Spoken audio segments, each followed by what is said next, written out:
আসসালামু আলাইকুম। কেমন আছেন আপনারা? আলহামদুলিল্লাহ আমিও ভালো আছি। আজকে নিয়ে আসলাম একটা নতুন ভিডিও। তো দেখুন, এখানে আমি রুই মাছ হলুদ মরিচ লবণ দিয়ে মেখে রেখেছি। আর এখানে আছে বটবটি, আলু, আর সাথে একটা গাছের বেগুন। আর এখানে আছে কাঁচামরিচ, টমেটো কাটা। তো আমি আজকে একটা নতুন রেসিপি রান্না করব। তো দেখুন আমার ভিডিওটা আপনারা। এখানে আমি কড়াই বসিয়ে দিলাম, কড়াইয়ে তেল দিয়ে দিয়েছি। এখন তেলটা গরম হচ্ছে। আর এখানে আমি একটু লবণ দিয়ে দিব যাতে মাছটা কড়াইতে না ভাজে, লেগে যায়। ভাজতে গেলে অনেক সময় কড়াইয়ে মাছ লেগে যায়, তার জন্য আমি লবণ দিয়ে তেলটা গরম হয়ে গেছে। এখন ভালোভাবে একটু নেড়ে দিব।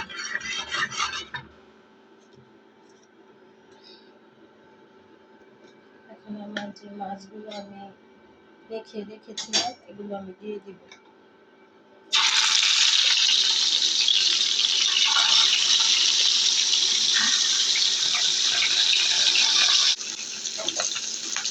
মাছ রেখে দিয়ে দিব।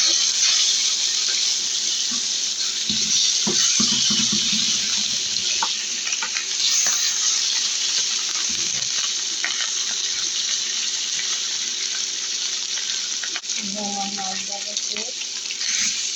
এখন মাছটা নামিয়ে নেব। এখানে আমি পেঁয়াজ কেটে রেখেছি, তো আমি পেঁয়াজটা তরকারি দিয়ে দিব।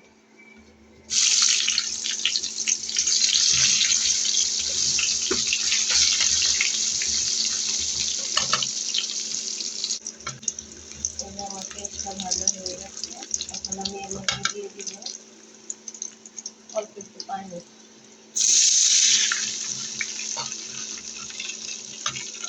এক এক করে সব মশলা দিয়ে দিব। এখানে দিয়ে দিব হলুদের গুঁড়া পরিমাণ মতো, আর দিয়ে দিব মরিচের গুঁড়া। এখন দিয়ে দিব লবণ।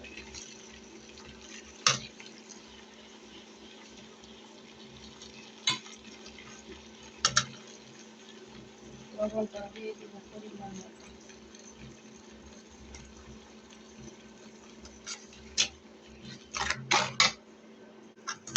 আর দিয়ে দিব একটু আদা রসুন বাটা, একটু জিরার গুঁড়া, একটু ধনিয়ার গুঁড়া। তো এখন আমি মশলাটা ভালোভাবে কষিয়ে নিব। এখন দিয়ে দিব কাটা কাঁচামরিচ কাটা। মশলাটা ভালোভাবে কষিয়ে নেব।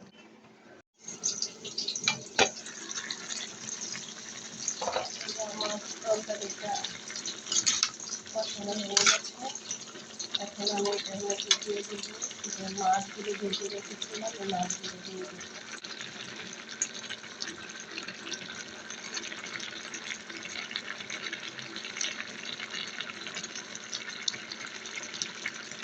এখন আমি তরকারি আলু দিয়ে দিব, দিয়ে ভালোভাবে ভেজে দিব।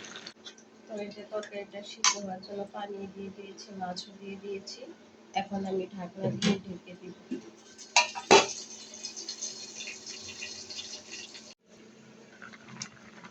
আমার তরকারিটা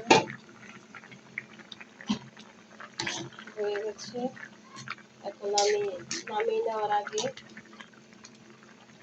ধনে পাতা কেটে রেখেছিলাম দিয়ে দিলাম।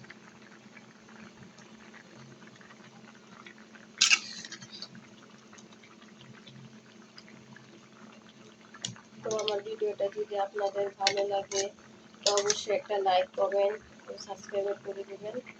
আর কি যে যেখান থেকে ভিডিওটা দেখছেন সবাইকে ধন্যবাদ। তো সবাই এইভাবে বাসায় করে খাবেন। তো সবাই ভালো থাকবেন। আল্লাহ হাফেজ।